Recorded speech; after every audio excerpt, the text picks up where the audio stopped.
So out here at IFA 2019 in glorious Berlin, we've already had a couple of smartphone launches from the likes of Sony and Nokia. Now LG has joined the fray as well with its new LG G8x ThinQ dual screen.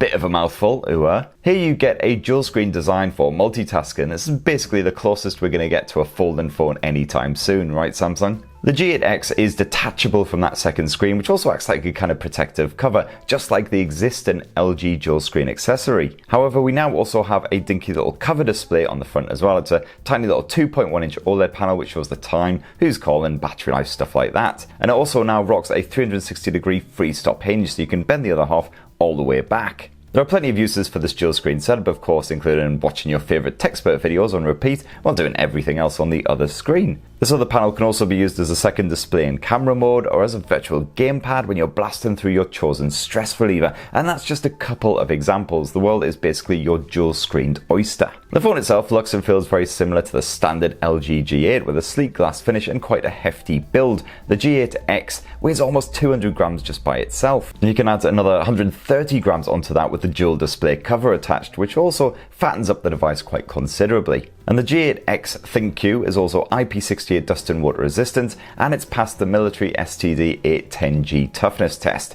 so you can treat it like garbage and hopefully it should continue to work a treat. Now that main screen is a 6.4 inch OLED with a Full HD Plus resolution, and the second display is exactly the same size and resolution and everything as well. These displays are very bright and pleasingly poppy, as you would expect from LG. They've thrown in a nice bit of video enhancement as well in the form of gamma adjustment for your movies and games. It basically just enhances the light and boosts the brightness a bit so you can actually make out what's going on in those moody DC comic book movie things. And there's an in-display fingerprint sensor as well. Now LG normally comes through for audio on its smartphones, and the G8X ThinQ does not disappoint. You get perfectly balanced stereo speakers, 1.2 watts both top and bottom, and of course there's a nice bit of 32-bit quad DAC when your headphones are attached, as well as DTS:X support for a proper immersive surround sound experience. And the LG G8X is powered by a Snapdragon 855 chipset backed by 8 gigs of RAM. Sadly not the new 855 Plus, which we've already seen on the likes of the ROG Phone 2, but it should still prove nice and nippy.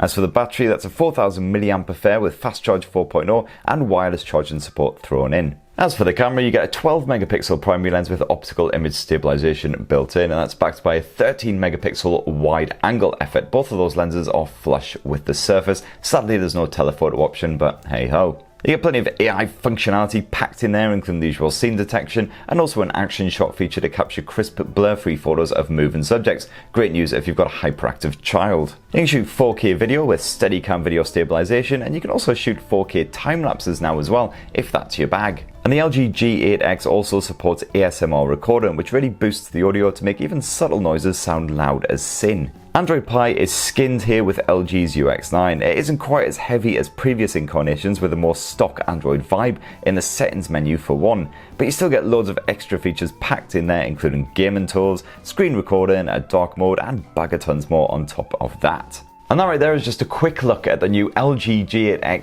ThinQ dual screen. Never going to get tired of saying that. As you can see, if you're getting a bit impatient waiting for those folding phone jobbies, you may be really sold on the multitasking aspects, then there's probably quite a lot to love here. But what do you reckon? Definitely let us know your thoughts down in the comments below, and hopefully poke that subscribe button, ding that notifications bell, and have yourselves a lovely friggin' day, people. Love you!